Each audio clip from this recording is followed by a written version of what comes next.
Dipertemukan dalam satu panggung untuk bernyanyi bersama, penampilan Arsy Hermansyah dan Amora Lemos menuai perhatian dari Ashanty hingga sejumlah artis lainnya, sebut saja Mayang Sari, Anissa Yudhoyono, dan Bunga Zainal.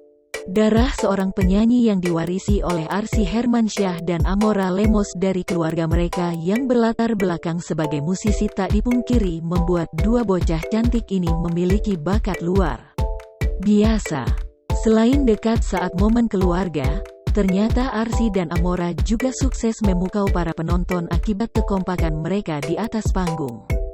Penampilan luar biasa Arsy dan Amora ini terjadi kala keduanya dipercaya untuk berkolaborasi dengan membawakan lagu Ekspresi yang dipopulerkan oleh diva Titi DJ.